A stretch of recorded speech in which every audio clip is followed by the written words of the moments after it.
Hi everyone. So directly ನಾವು ಲೆವೆಲ್ಸಿಗೆ ಹೋಗೋದಕ್ಕಿಂತ ಮೊದಲು ನಿನ್ನೆ ನಾನು ಕೊಟ್ಟಿರುವಂಥ ಲೆವೆಲ್ಸು ಅದು ಯಾವ ಥರ ವರ್ಕ್ ಆಗಿದೆ ಅಂತ ಒಂದು ಸಲ ನೋಡ್ಕೊಂಡು ಬರೋಣ. ಸೊ ನಿನ್ನೆ ನಾನು ಮೇಜರಾಗಿ 3 ಲೆವೆಲ್ಸ್ನ ಕೊಟ್ಟಿದ್ದೇನೆ. So which is one level 23,800. So another level 23,600 ಕೊಟ್ಟಿದ್ದೆ. ಆ್ಯಂಡ್ ಇವೆರಡು ಅಕಸ್ಮಾತ್ 23,600 ಬ್ರೇಕ್ ಆದರೆ 23,400 ಲೆವೆಲಿಗೆ ಬರುತ್ತೆ ಅಂತ ಟಾರ್ಗೆಟ್ ಕೊಟ್ಟಿದ್ದೆ. 23,800 ಬೇಕಾದರೆ 24,000 ಇಂಟ್ಯಾಕ್ಟ್ ಟಾರ್ಗೆಟ್ ಬರೋಂಥ ಪ್ರಾಬಬಿಲಿಟೀಸ್ ಅಂತ ಕೊಟ್ಟಿದ್ದೆ. ಬಟ್ ಇವತ್ತು ಯಾವುದು ವರ್ಕ್ ಆಗಿಲ್ಲ. ಸೊ ಬಿಕಾಸ್ ಯಾಕಂತ ಹೇಳಿದರೆ ನಾವು ಕೊಟ್ಟಿರುವ ಇನ್ನೊಂದು ಲೆವೆಲ್ ಏನಿದೆ ರೇಂಜ್ ಬೌಂಡ್ ಅಂತ. ಸೊ 23,800ಇಂದ 23,600 ಮಧ್ಯೆ ಮಾರ್ಕೆಟ್ ಇದ್ದರೆ ರೇಂಜ್ ಬೌಂಡ್ ಆಗುತ್ತೆ ಅಂತ ಹೇಳಿದೆ. ಸೊ ಮಾರ್ಕೆಟ್ ಅರ್ಧ ಸೆಷನ್ನು ಅಪ್ಸೈಡೆಲ್ಲ ಹೋಲ್ಡ್ ಮಾಡಿ after 2 o'clock market cell of ಬಂದಿತ್ತು ಮೋರ್ ದೆನ್ 100 ಪಾಯಿಂಟು. ಸೊ ಇದು ಏನು ಇಂಡಿಕೇಟ್ ಮಾಡ್ತದೆ ಅಂತ ಹೇಳಿದ್ರೆ ಮಾರ್ಕೆಟು ಸ್ವಲ್ಪ ಸೆಲ್ಲಿಂಗ್ ಝೋನಲ್ಲಿ ಬರೋ ಪ್ರೊಬಾಬಿಲಿಟಿ ಜಾಸ್ತಿ ಇದೆ. ಆ್ಯಂಡ್ US ಮಾರ್ಕೆಟ್ ಕೂಡ ಸ್ವಲ್ಪ ನೆಗೆಟಿವ್ಲಿ ಟ್ರೇಡ್ ಆಗ್ತಾ ಇದೆ. ಸೊ ಇವಾಗ ನಾವು ಇವತ್ತು ಸೇಮ್ ಲೆವೆಲ್ಸು ಫಾಲೋ ಅಪ್ ಮಾಡ್ಕೊಂಡು ಹೋಗ್ಬೋದು. ಜಾಸ್ತಿ ಕಾಂಪ್ಲಿಕೇಶನ್ಸ್ ಏನಿಲ್ಲ. ಯಾವ ಪ್ರೈಸ್ಗೆ ಕ್ಲೋಸ್ ಆಗಿದೆ 23,600. ಈ ಲೆವೆಲ್ನೇ ನಾವು ಮೇನ್ ಸಪೋರ್ಟ್ ಥರ ತೊಗೊಂಡ್ಬಿಟ್ಟು ಸೊ ನಾಳೆಗೆ ಫರ್ದರ್ ಟ್ರೇಡ್ ಕೂಡ ನಾವು ನೋಡ್ಕೊಳ್ಳೋಣ. ಸೇಮ್ ಲೆವೆಲ್ ಇಂಟ್ಯಾಕ್ಟ್ ಆಗುತ್ತೆ 23,800 23,600. ಮಾರ್ಕೆಟು ಸೆಲ್ ಆಫ್ ಆಗಿರೋದು ನೋಡಿದರೆ ನಾಳೆಗೆ ಗ್ಯಾಪ್ ಡೌನ್ ಆಗುವಂಥ ಚಾನ್ಸಸ್ ಕಾಣಿಸ್ತಾ ಇದೆ. ಬಟ್ ಸ್ಟಿಲ್ ಓವರ್ನೈಟ್ ಮಾರ್ಕೆಟ್ ಏನಾಗುತ್ತೆ ಅಂತ ಹೇಳೋಕ್ಕಾಗಲ್ಲ. ಸೊ ಮಾರ್ಕೆಟ್ ನಾವು ನಾರ್ಮಲಾಗಿ 3 ಸಿನಾರಿಯೋದಲ್ಲೇ ನೋಡೋಣ. ಗ್ಯಾಪ್ ಅಪ್ ಓಪನ್ ಆದರೆ market so market has to take a support here 23,600ಅಲ್ಲಿ ಸಪೋರ್ಟ್ ತೊಗೊಳ್ಬೇಕಾಗತ್ತೆ.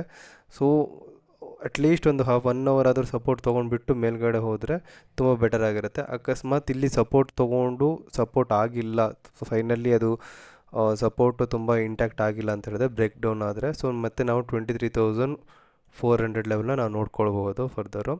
ಸೊ ಆ್ಯಂಡ್ 23,400 ಕೂಡ ಸಪೋರ್ಟು ತುಂಬ ಸ್ಟ್ರಾಂಗ್ ಆಗಿಲ್ಲ ಅಂತ ಹೇಳಿದ್ರೆ ನೆಕ್ಸ್ಟ್ ನಾವು ಹೇಳಿರೋ ಪ್ರಕಾರ 23,100 23,000 ಟಾರ್ಗೆಟ್ ಬರೋ ಚಾನ್ಸಸ್ ಇದೆ. ಓಕೆ, ಸೊ ಏನಾದರೂ 200-300 ಪಾಯಿಂಟ್ ಪೊಸಿಷನಲ್ಲಿ ಬರೋ ಚಾನ್ಸಸ್ ತುಂಬ ಇದೆ.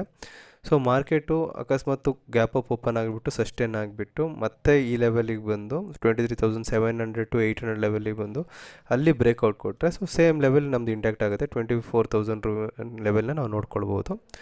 ಸೊ ತುಂಬ ಕಾಂಪ್ಲಿಕೇಶನ್ಸ್ ಬೇಡ. ಸೊ ಕ್ಲಿಯರ್ ಕಟ್ ಆಗಿದೆ ಮಾರ್ಕೆಟು, ತುಂಬ ಕಾಂಪ್ಲಿಕೇಶನ್ಸ್ ಏನಿಲ್ಲ, ತುಂಬ ಸಿಂಪಲ್ ಆಗಿದೆ. 23,600 23,800 ಈ ಝೋನಲ್ಲಿ ನಾವು ಯಾವುದೇ ಟ್ರೇಡ್ನ ತೊಗೊಳ್ಬಾರ್ದು. ನೋ ಟ್ರೇಡ್ ಝೋನ್ ಇದು. ಸೊ ಮಾರ್ಕೆಟ್ 23,600 ಬ್ರೇಕ್ ಆದರೆ ಸೊ ಆವಾಗ ನಾವು ಸ್ವಲ್ಪ 23,400 ಲೆವೆಲ್ಸು ನಾವು ಎಕ್ಸ್ಪೆಕ್ಟ್ ಮಾಡ್ಬೋದು. 23,800 ಬ್ರೇಕ್ ಆದರೆ 24,000 ಎಕ್ಸ್ಪೆಕ್ಟ್ ಮಾಡ್ಬೋದು. ಇಷ್ಟೇ ನೋಡಿಕೊಂಡು ನಾವು ನಾಳೆಗೆ ನೋಡಬೇಕು. If market open below 23,400 level ಅಂತ ಹೇಳಿದ್ರೆ ಸೊ ಮತ್ತೆ ನಮಗೆ ಕಂಟಿನ್ಯೂಷನ್ಸ್ ಸಿಗ್ಬೋದು 23,000 ಅರೌಂಡ್ 23,000 to 23,100 ಆ ಲೆವೆಲ್ವರೆಗೂ ನಾವು ನೋಡ್ಕೊಳ್ಳೋ ಚಾನ್ಸಸ್ ಜಾಸ್ತಿ ಇದೆ. ನಾಳೆ ಟ್ರೇಡಿಂಗ್ಗೆ ಇದೇ ಲೆವೆಲ್ ಆಗಿರುತ್ತೆ ನಿಫ್ಟಿಲಿ. ಈ ಲೆವೆಲು ಕರೆಕ್ಟಾಗಿ ಇಂಟ್ಯಾಕ್ಟ್ ಆಗುತ್ತಾ ಇಲ್ಲ ಅಂತ ನಾವು ಅಬ್ಸರ್ವ್ ಮಾಡಬೇಕಾಗುತ್ತೆ. ಆನ್ ಎ ಡೈಲಿ ಬೇಸಿಸ್ ನಾನು ನಿಫ್ಟಿ ಲೆವೆಲ್ಸ್ ಮೇಲೆ ವೀಡಿಯೋಸ್ ಅಪ್ಲೋಡ್ ಮಾಡ್ತಾ ಇರ್ತೀನಿ. ಸೊ ಪ್ಲೀಸ್ ಸಬ್ಸ್ಕ್ರೈಬ್ ಮಾಡಿ ಆ್ಯಂಡ್ ಬೆಲ್ಲೈಕನ್ ಕ್ಲಿಕ್ ಮಾಡಿ. ಆವಾಗ ನಿಮಗೆ ಸ್ವಲ್ಪ ನಮ್ಮ ನೋಟಿಫಿಕೇಷನ್ ಬಂದರೆ ಇಮಿಡಿಯೇಟಾಗಿ ಬರುತ್ತೆ. And I am not SEBI registered research analyst and all. ಇದು ಎಜುಕೇಷನ್ ಪರ್ಪಸ್ಸಾಗಿ ಇಷ್ಟೇ ಮಾಡಿರೋದು. ಸೊ ನೀವೇನೇ ಟ್ರೇಡ್ ತೊಗೊಂಡಿದ್ರು ಕೂಡ ನಿಮ್ಮ ಕೆಪಾಸಿಟಿಗೆ ತಕ್ಕ ಹಾಗೆ ನಿಮ್ಮ ಕ್ಯಾಲ್ಕುಲೇಷನ್ ಪ್ರಕಾರ ರಿಸ್ಕ್ ಮ್ಯಾನೇಜ್ಮೆಂಟ್ನ ಮಾಡ್ಕೊಂಡ್ಬಿಟ್ಟು ತೊಗೊಳ್ಳಿ. ಓಕೆ, ಸಿಗೋಣ ಮುಂದಿನ ವೀಡಿಯೋದಲ್ಲಿ. Thank you. Trade safe.